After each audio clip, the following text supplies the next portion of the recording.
Bonjour, la vidéo d'aujourd'hui concerne le début du cours de cinématique des systèmes de solides de PCSI. Ce cours complet s'organisera en plusieurs parties.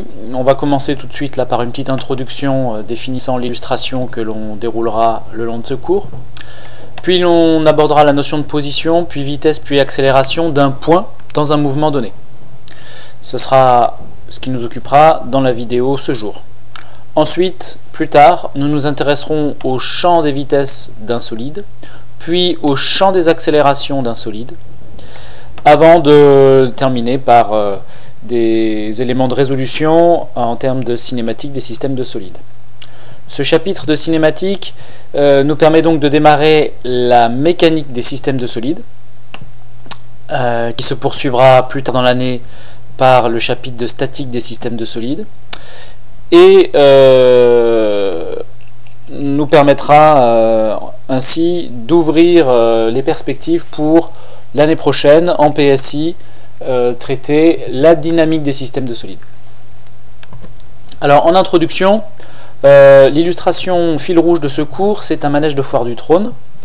Nous visualiserons une vidéo du manège en mouvement lors du prochain cours. L'objectif, le cas d'utilisation, la fonction principale de ce système, c'est de donner des sensations à un client. Bien évidemment, un cas d'utilisation secondaire et important est d'attirer les badauds qui deviendront idéalement clients. Alors sur cette photo-là, avant de voir la vidéo, on voit donc ici un premier bras qui aura une vitesse qui aura un mouvement de rotation par rapport au sol. Puis ce second bras va pouvoir tourner autour de cet axe.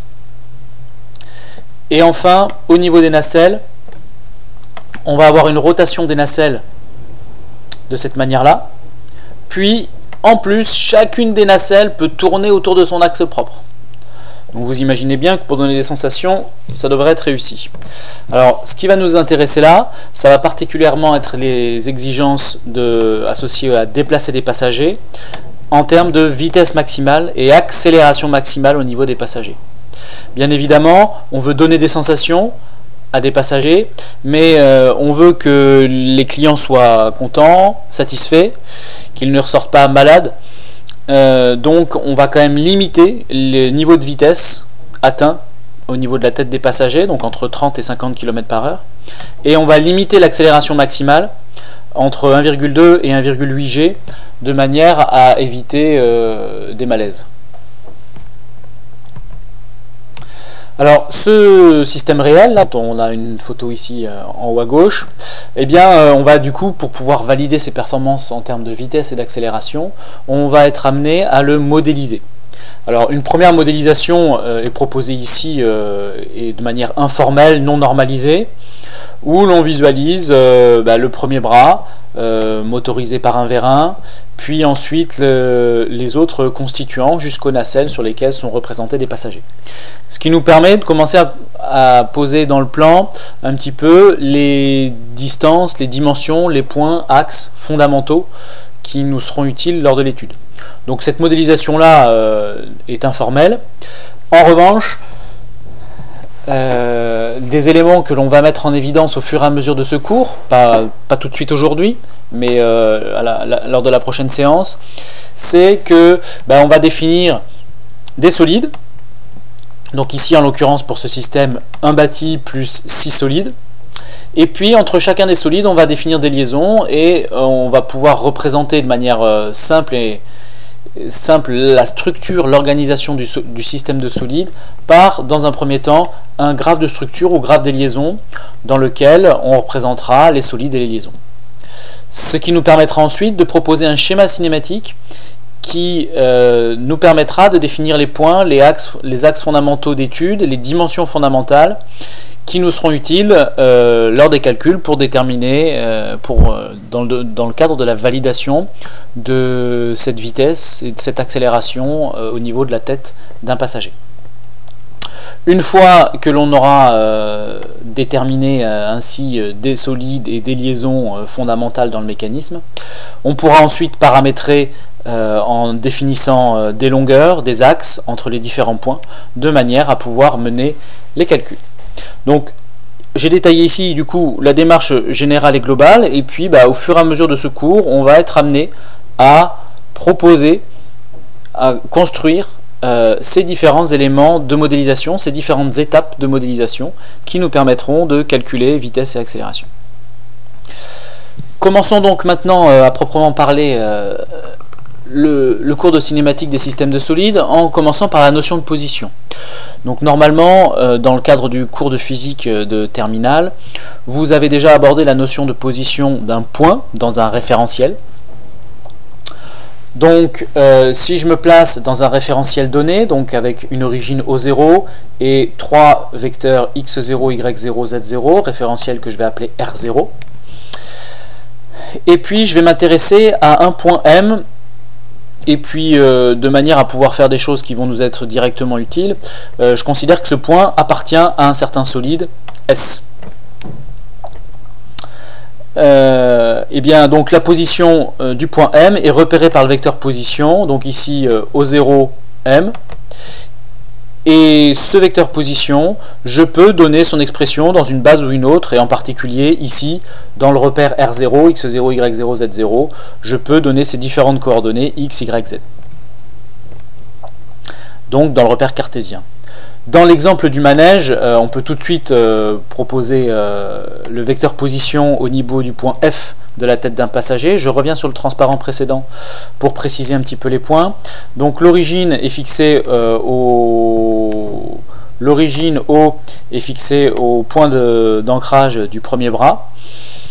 Et puis la position de la tête d'un passager F est au niveau des nacelles ici. Donc le vecteur OF va se décomposer très simplement en OC plus CD plus DE plus EF. Bien. On le réécrira en classe entière à la prochaine séance en utilisant le paramétrage proposé. Donc voilà, donc OF, c'est l'ensemble de ces sommes de vecteurs là. On le réécrira comme je viens de le dire dans le cadre du cours, mais vous pouvez tout de suite vérifier que j'ai bien ici détaillé OC plus CD plus DE plus EF. Alors le vecteur position, c'est un vecteur donc ici O0M. Ensuite, donner les coordonnées d'un point dans un repère va être possible dans différentes configurations. C'est-à-dire, suivant les cas d'étude, on va privilégier d'utiliser un repère cartésien, tel que vous connaissez sans aucun problème. Donc là, c'est ce qu'on a fait jusqu'à présent. On a dit OM égale XX plus YY plus ZZ, la somme des trois composantes sur chacun des trois axes du repère cartésien. Mais on peut aussi, si c'est nécessaire, privilégier une description sous forme de coordonnées cylindriques, où les coordonnées du point M vont être définies par un certain rayon R, une certaine inclinaison θ dans le plan de normale Z, et une altitude Z au niveau de Z. Et dans ce cas-là, le vecteur OM, c'est RU plus ZZ. U, vecteur orienté unitaire, définissant la distance O, entre O et la projection du point M dans le plan de normale Z. Donc ceci est donné là sous forme vectorielle, et sous forme de vecteur colonne, ça nous donne R, 0 et Z. Pardon, R, θ, Z. Pour ce faire, donc on a donc ici défini un angle, θ, de manière à le définir proprement. Comme on l'a vu dans le point sur les vecteurs, on va proposer une figure plane, donc avec le vecteur Z rentrant vers nous et définissant l'angle θ positif, qui est l'angle permettant de passer de X à U dans ce plan de normale Z. Un autre système de coordonnées qui parfois a son intérêt, c'est les coordonnées sphériques. Donc les coordonnées sphériques, c'est R, θ, phi, et donc OM égale RU. On va donc définir U, un vecteur unitaire directement reliant O à M. Et ce vecteur U est donc caractérisé par deux angles, θ et φ. Θ étant donc, de la même manière que dans le repère cylindrique, l'angle reliant le vecteur x à un vecteur que j'ai appelé ici n, qui relie le centre du repère O à la projection de M dans le plan de normale Z. Et puis φ est le vecteur et le deuxième angle. Et donc on va tourner autour du vecteur V, le deuxième vecteur de base UNV qui est dans le plan de normale Z, de manière à passer de Z à W et donc de N à U, U étant donc le vecteur unitaire OM. Donc par l'intermédiaire de ces deux angles, on peut définir le vecteur unitaire OM, et donc OM égale RU. Alors notez que nous, ce repère sphérique, on l'utilisera quasiment jamais, uniquement dans des cas vraiment très précis où l'on a des solides à géométrie sphérique, ce qui est relativement rare. On privilégiera bien évidemment bien plus tôt ce qu'on appelle les angles de l'air, qui sont des angles, trois angles, donc qui nous permettent de repérer un repère, donc un solide, dans l'espace quand il n'a aucune liaison avec un autre repère. Donc par exemple, un engin aéronautique, par rapport au référentiel terrestre, il n'y a aucune liaison, et donc il peut avoir une position quelconque, donc il peut avoir 3 degrés de liberté en rotation par rapport au référentiel terrestre. Et donc on définit trois angles, θ la précession, ψ la nutation, et φ la rotation propre. Je vous montrerai une vidéo lors du prochain cours permettant de bien identifier ces différents angles, et en particulier φ et le fait qu'on l'appelle rotation propre. Alors ce qu'il faut retenir, c'est donc que pour pouvoir passer d'une base 0, x0, y0, z0, à une base 3, x3, y3, z3 égale z2, eh bien, le paramétrage des angles de l'air propose de définir dans un premier temps, donc la précession, c'est la rotation autour du premier axe Z, donc Z0, puis on tourne autour du nouveau vecteur x1, c'est la nutation, et enfin on tourne autour du vecteur Z du dernier repère, le repère 2, c'est ce qu'on appelle la rotation propre. Donc θ, ψ, φ. Alors, au niveau du programme, il faut que vous sachiez que le paramétrage par angle de l'air existe. Par contre, il ne vous sera pas demandé de prendre sur vous-même pour paramétrer un solide à partir de ces angles de l'air sans qu'on vous les rappelle éventuellement. Donc, à voir la vidéo dans le prochain cours permettant d'identifier ces trois angles. Maintenant qu'on a défini la notion de position de manière complète et identifié un petit peu des bases, des repères différents types de repères dans lesquels on va pouvoir exprimer des projections selon l'intérêt que l'on aura d'exprimer la projection de ce vecteur position, passons donc à la notion de vitesse. On définit la vitesse d'un point M dans un mouvement d'un solide S par rapport à un référentiel R, la vitesse du point M dans le mouvement du solide S par rapport au référentiel R, comme la dérivée par rapport au temps du vecteur position prise par rapport au référentiel R. Bien évidemment, vous pouvez tout de suite noter que l'origine ici du vecteur position est une origine, un point fixe du repère R. Et le point M est bien le point où l'on cherche la vitesse. Ça, c'est donc le cas où le point M est étudié dans son mouvement de solide S par rapport au référentiel R. Donc la vitesse, c'est la dérivée de la position, mais attention à l'exprimer très rigoureusement, c'est-à-dire que la vitesse, le vecteur vitesse dépend du point et dépend du mouvement étudié. Si vous ne précisez pas les deux, point et mouvement étudié, votre expression de vitesse est fausse car incomplète. Une vitesse dépend du point et du mouvement de solide. c'est donc la dérivée du vecteur position, et on dérive par rapport au temps, mais on a besoin de prendre une base, on a besoin de savoir par rapport à quel référentiel dériver, donc quel est notre référentiel fixe, le référentiel entre guillemets terrestre pour nous, en tout cas quand on cherche des vitesses galiléennes. Et donc on le précise à chaque fois en rajoutant l'indication à côté de la dérivée temporelle, on indique donc le repère dans lequel on se fixe. Alors, deux exemples très simples, l'exemple d'un solide en translation et l'exemple d'un solide en rotation. Alors, dans le cas d'un solide en translation, je me place même dans un mouvement plan, dans une translation plane d'axe X. On va donc s'intéresser ici à la vitesse d'un point M posé sur la calandre d'un véhicule, vitesse donc mesurée par exemple par un radar de la gendarmerie. Je me place donc dans le référentiel terrestre supposé galiléen, donc O, X, Y, dans le plan, deux axes. Et puis, donc pour paramétrer ce point étudié, je vais étudier le vecteur position, OM. Je vais donner ces coordonnées dans le repère cartésien qui m'intéresse ici, X, Y. Et donc, les coordonnées du point M, c'est une abscisse X sur l'axe X, plus une certaine hauteur sur l'axe Y, hauteur que je vais considérer fixe. J'étudie pas les mouvements verticaux, légers mouvements verticaux de la voiture, mais je vais considérer surtout, ce qui m'intéresse, c'est le déplacement suivant l'axe X. Donc je vais considérer que X de t dépend du temps. Pour l'étude d'un solide en rotation, on va s'intéresser au mouvement de rotation d'une roue par rapport à un châssis de voiture.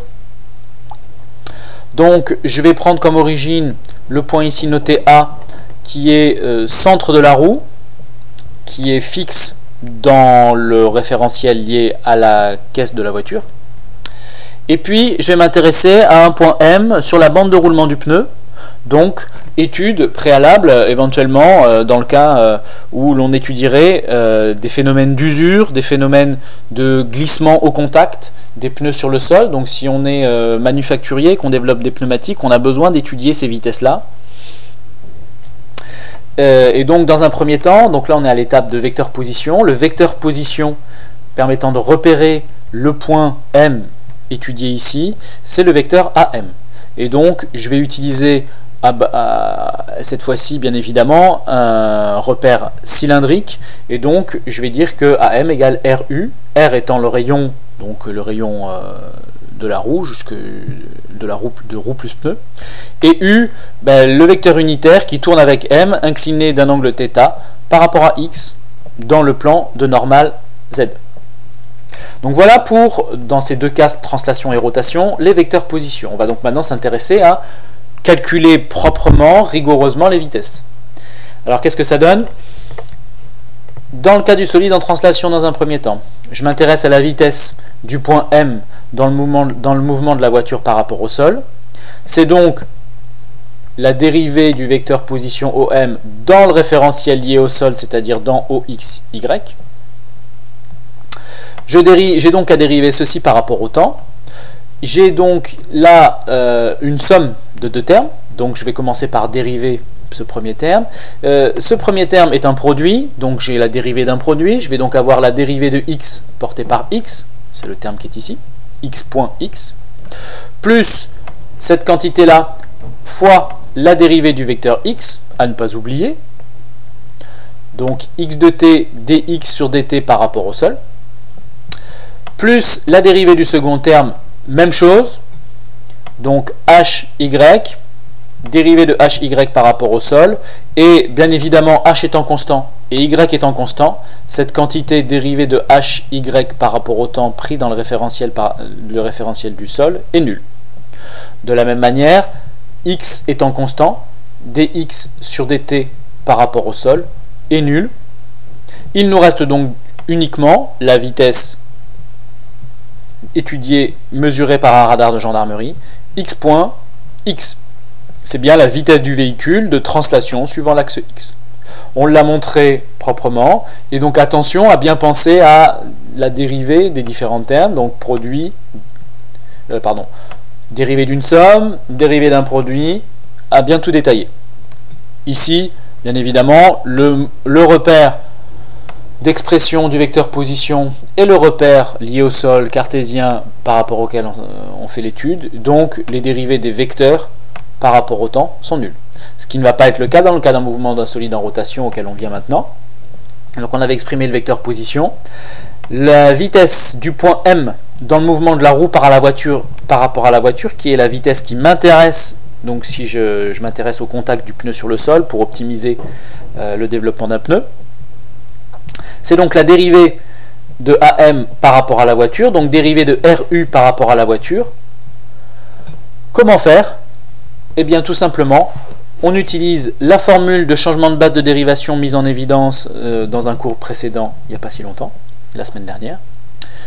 Et donc, dériver un vecteur, dériver ce vecteur-là dans le repère de la voiture, je change la base de dérivation, c'est donc égal à la dérivée de RU par rapport au temps dans le référentiel de la roue, plus le vecteur taux de rotation roue par rapport à voiture, vectoriel, le vecteur que je dérive, RU. L'intérêt de faire ceci, c'est que RU appartient à la roue et fixe dans le référentiel de la roue, donc cette quantité-là est nulle. Il me reste donc, pour dériver ce vecteur position, à faire un produit vectoriel. Le produit vectoriel du vecteur taux de rotation roue par rapport à voiture avec le vecteur étudié RU, le vecteur position. Le vecteur taux de rotation de la roue par rapport à la voiture, je me réfère à la figure plane. J'ai ici UV, un référentiel accroché à la roue. J'ai X, Y, un référentiel lié à la voiture. Donc d'après cette figure plane, le vecteur taux de rotation roue par rapport à voiture, c'est la dérivée de cet angle θ point porté par l'axe de rotation qui est ici Z.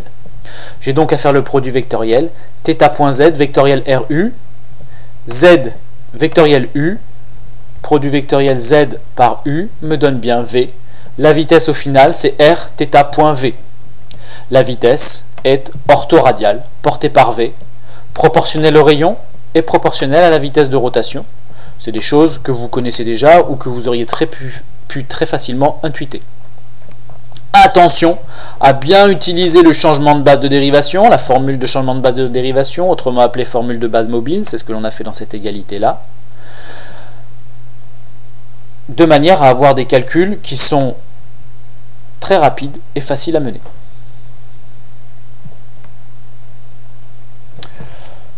Maintenant, je vous invite à commencer à réfléchir sur l'exemple du manège. Quelle est la vitesse du point F dans son mouvement par rapport au sol dans le référentiel donc galiléen?